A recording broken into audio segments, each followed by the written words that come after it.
revient beaucoup. Celle des deux loups, ça revient beaucoup. C'est des histoires que j'utilise réellement quand je donne des formations, par exemple en climat de travail, gestion de personnes difficiles, gestion du stress, des choses comme ça. Mais c'est des histoires que je vais utiliser avec mon conjoint, avec mes amis, avec mes enfants, pour aider soit à passer des messages, soit à leur donner un outil pour qu'eux-mêmes puissent aider quelqu'un d'autre. Oui. Parce que c'est toujours par métaphore Oui, qu'on apprend. oui. Puis ça, c'est des espèces de métaphores. On va à un autre niveau. Voilà. Des fois, on n'a pas les mots pour le dire, mais on le regarde dans une histoire pour dire ah oui, c'est ça que je vis. Puis, ce qui est bien avec un conte, c'est qu'avec une légende, on ne se sent pas visé directement, mais on est touché personnellement. Je pense entre autres à l'histoire de l'Étoile de mer. Quand je la raconte, tout le monde est émerveillé, tout le monde repart de là illuminé. Et Peux-tu c'est la ça raconter? l'objectif.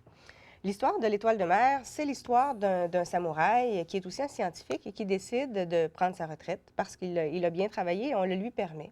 Et il va aller s'établir sur le bord de la mer. Le premier matin, il va se lever très tôt et il va aller marcher sur la plage. Et au loin, il voit une forme, il a l'impression de voir quelqu'un qui danse sur la plage. Il trouve ça un peu curieux, fait qu'il s'approche. Et en s'approchant, il se rend compte que finalement, c'est un jeune homme qui a l'air de ramasser quelque chose, de courir vers la mer et de le lancer. Curieux, il s'approche encore et il voit le jeune homme qui, encore une fois, ramasse quelque chose, court vers la mer et le lance. Fait qu'il lui demande qu'est-ce que vous faites? Puis le jeune homme lui dit mais c'est parce que je suis en train de lancer les étoiles de mer à la mer. La mer est en train de redescendre, le soleil est en train de remonter, ils vont mourir si je ne le fais pas. Puis le samouraï lui dit ouais, mais c'est parce que là, il y en a des milliers, ça sert à rien. Ce que tu fais, tu ne pourras pas toutes les sauver. Et le jeune homme se penche, prend une étoile de mer et la lance à la mer. Et il regarde le samouraï puis il dit pour celle-là, ça vient de faire toute la différence. Évidemment, le samouraï est un peu ému. Il retourne chez lui. Le lendemain, il revient. Il s'assoit avec le jeune homme. Il ramasse les étoiles de mer, se relève et les lance à la mer. Cette histoire-là vient d'une vidéo de Joel Barker qui disait « Une vision sans action, c'est juste un rêve. Une action sans vision, ça fait juste passer le temps. C'est ça.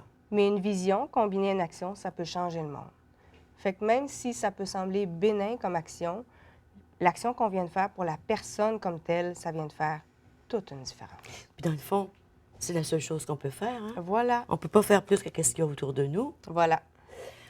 On s'en va à la pause et au retour, on parle de synergologie. Là, on parle de qu'est-ce que ça veut dire notre démarche. Est-ce qu'on peut vraiment connaître comment quelqu'un se sent, connaître son tempérament en regardant sa démarche, les yeux où on regarde, démangeaison. Tantôt, je me suis grattée comme ça, puis je me suis dit, ça veut dire quoi quand je me gratte comme ça?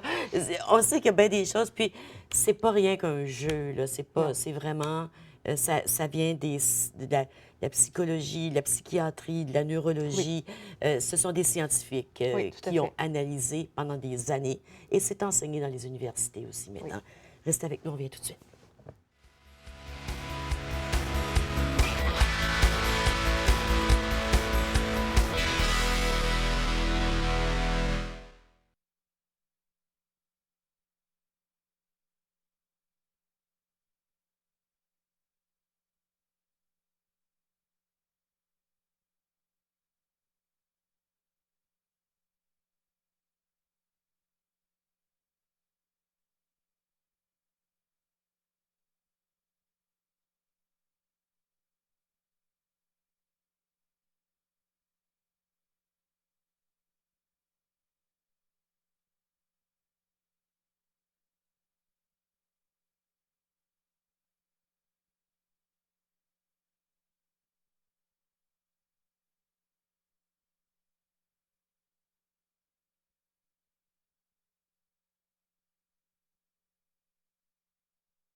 Annabelle Boyer a un diplôme d'études collégiales en sciences. Elle a une maîtrise en administration. Elle est experte en développement organisationnel, maintenant propriétaire de son entreprise, ABC Solutions. Elle est aussi instructrice et ceinture noire, troisième dan en karaté, et synergologue. La synergologie, si vous venez de vous joindre à nous, je vais vous rappeler que c'est l'étude, pas l'étude, c'est la discipline qui saisit ce qu'il y a dans notre esprit dans le moment présent. C'est pas des études de caractère qu'on a, c'est qu'est-ce qui se passe présentement, je pense, dans ma tête. En fonction du verbal, du non-verbal. Je lui ai demandé, par exemple, je sais pas pourquoi souvent dans mes émissions, ça me pique juste là. Puis tu m'as répondu que c'est parce que je captais une image qui venait de l'extérieur de moi. Oui, une image qui n'est pas par rapport à toi, qui est par rapport à l'invité ou autour de toi. Donc, il y a quelque chose, une image qui t'est revenue en mémoire et qui est un peu dérangeante. Donc, Un peu dérangeante parce que je veux pas la perdre. Voilà. Je veux pas la perdre pour la citer parce que des fois, je suis prise dans l'entretien. Puis je me dis, faut pas que j'oublie ça, puis je veux pas me mettre à écrire. Non. Donc, le livre qu'elle vient de publier chez Béliveau, puis on remercie Béliveau, qui sont toujours très généreux à notre égard. Je lis en vous, savez-vous lire en moi. Je dois vous avouer que c'est un très bon livre et c'est surtout c'est aussi, pas surtout, un très beau livre, rempli de photos et aussi rempli d'appui scientifique Tout à fait. à ce que tu nous dis. Comment c'est arrivé la synergologie dans ta vie? Bien, en fait, ce qui est arrivé, c'est que je faisais un mandat en gestion de conflit pour une organisation à Montréal. Et quand on fait une gestion de conflit, les consultants qui en font vont comprendre ce que je vais dire. Il y a toujours deux clans et chacun des clans a l'impression que eux autres, ils sont corrects et l'autre clan, c'est les pas corrects. Oui, j'en ai fait de la gestion de conflit. Je sais ce C'est que ça veut l'enfer. dire. Oui. Et généralement, On est dans le milieu. ça, généralement, pour pas être biaisé, pour pas prendre parti pour un clan ou pour un autre, on va rencontrer les gens individuellement, mais un par un. Donc, quelqu'un du clan A, ensuite quelqu'un du B, quelqu'un du A, quelqu'un du B, quelqu'un du A, quelqu'un du B. Ce qui fait qu'après 2 jours d'entrevue, on est tout mêlé parce qu'il n'y a pas une version qui concorde. Tout le monde en robe, tout le monde camoufle. Il y a des gens qui font comme s'ils n'avaient rien vu puis qui ne veulent pas s'en mêler. Il y a des gens qui rapportent des faits, mais qu'en fait, ils n'ont pas été témoins. Fait que c'est vraiment pêle-mêle. Au bout de 2 jours, on est tout mêlé. C'est la période d'anti. C'est une période qui est normale, mais qui est particulièrement désagréable quand on est consultant. Et donc, au bout des 2 jours, j'allume la télévision et j'ai Jean-Pierre Coallier à Adlib qui reçoit une invitée qui est Christine Gagnon, synergologue. Oui. Et Christine explique que par des positions de chaise, par des mouvements de bras, par des démangeaisons, on peut voir si quelqu'un ment. Et là, moi, je suis exactement là-dedans. Je suis complètement envahie par toutes sortes de mensonges, tout bord, tout côté. Fait que je trouve ça bien curieux. Et, comme tu l'as dit, j'ai un deck en sciences, une maîtrise en administration. Entre les deux, j'ai un bac en génagogie, qui est de la consolidation d'équipe, aussi. qui est un mélange de psychologie et de gestion. Et on voyait un peu de non-verbal là-dedans. OK. Fait que là, j'ai fait, mon Dieu, mais c'est un peu particulier. Et quelques jours plus tard, je tombe sur une entrevue de Philippe Turchet, qui fait une analyse d'un débat des chefs et qui, là, est capable de décrire en détail tout ce qui est en train de se passer dans l'esprit des candidats en fonction de la gestuelle, des axes de tête, des positions. C'est très surprenant. Fait que je suis allée acheter un premier livre de Philippe. J'ai commencé à lire et finalement, bien, je me suis inscrite à une première fin de semaine en me disant, bien, j'ai juste à pas bouger. Oui. J'ai juste à pas me gratter. Oui, je l'aime, cette partie-là. Dans Ils verront rien. Si je bouge pas, tu sais, ils verront rien. Parce que c'est notre réaction, Oui. hein? C'est comme ça. Moi, je me suis dit, ben comment je vais être avec Annabelle? Puis je me suis dit, ben je vais être moi. Là. Puis si elle voit mes défauts, elle verra mes défauts. Certainement que tu ne dois pas voir que je trouve pas ça intéressant parce que je suis super intéressée d'être ici. Donc, j'espère rien que tu ressens. Tu sais, je veux dire, c'est ça. On dit, on veut pas être vu, mais qu'est-ce que tu veux? On est qui on est. Oui, tout à fait. Puis de toute façon, les gens le ressentent. Exactement. Puis comme je raconte dans mon livre, quand j'allais chez le massothérapeute, dans la salle d'attente, il était capable de voir par ma démarche si j'avais eu une bonne semaine ou une mauvaise semaine. Parce que, évidemment, il y a des tensions dans les épaules, plus d'un côté ou plus de l'autre, dépendamment du type de tension.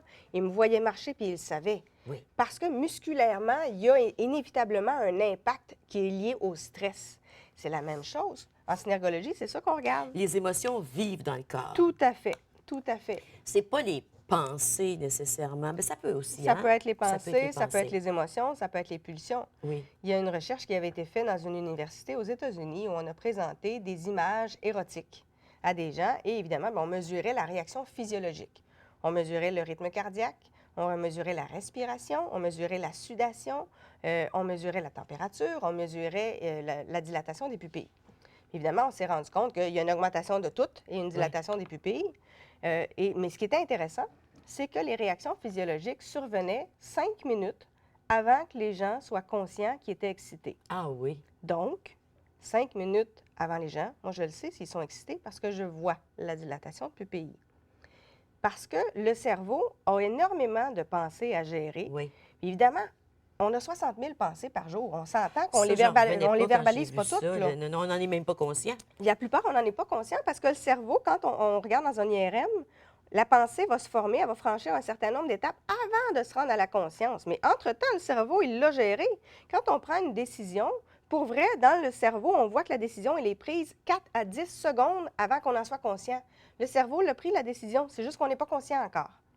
Donc, il y a plein de réactions comme ça qui surviennent, mais on n'en est pas conscient.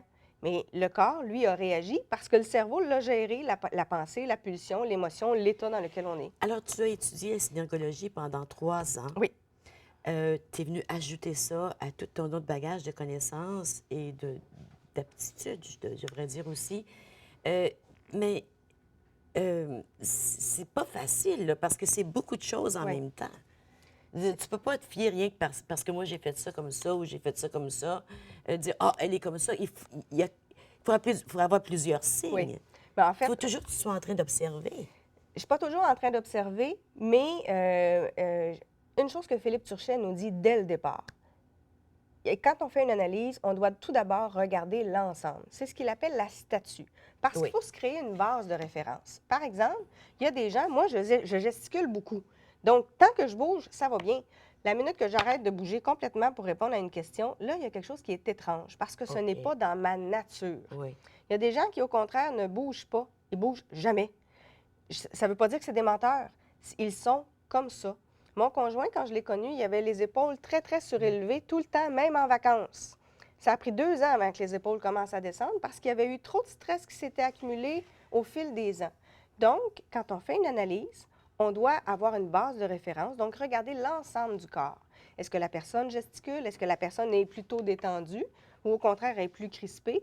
Et ensuite, on va faire un deuxième niveau d'analyse où là, on va évaluer est-ce que la personne est dans un état d'émotion positive, d'émotion négative, de tension, de relâchement. OK, il faut aller à une pause. Au retour, on va voir quelles sont des choses que vous observez, les Oui. synergologues, pour être capable de faire ça. On ne pourra jamais passer à travers tout, là. C'est vraiment un livre très, très complet. Oui. Il est beau.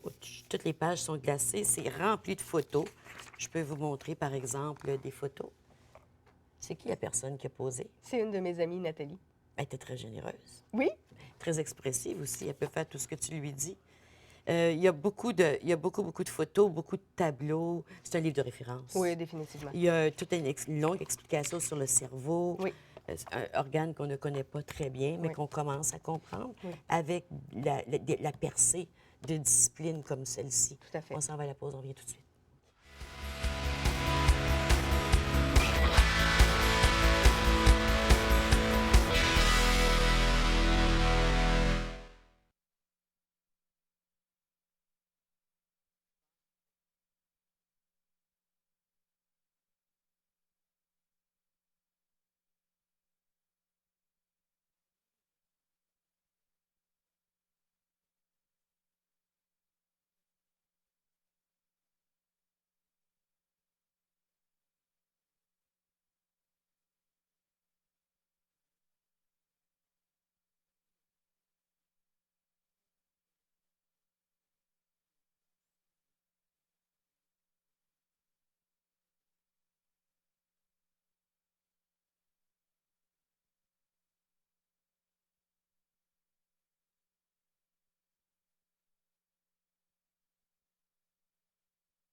Les synergologues, c'est une nouvelle sorte d'experts. Est-ce qu'il y en a beaucoup dans la région? Bien, disons au Québec, au Canada? Il y en a une centaine qui sont formés. Il y en a 60 qui sont actifs au Québec. Ah oui, puis en Ontario, c'est pas nous autres, ici Oui, ça présentement. commence à se développer. Ça s'est développé aussi beaucoup en France, en Suisse, en Belgique, C'est au Maroc, très- en ouais. Espagne et même au Japon maintenant. Ah oui? Oui, Mais sais-tu, tu dis le Japon, puis c'est de ça qu'on parlait pendant la pause, j'ai l'impression que le fait que tu aies assimilé dans ta vie les enseignements ancestraux des arts martiaux, qui sont cherche la perfection de ton être, respecte l'autre, lis ton adversaire n'est pas toujours ce que tu penses, Oui. tu sais, te donne un avantage ou vient donner une profondeur et une crédibilité encore plus grande à la synergologie.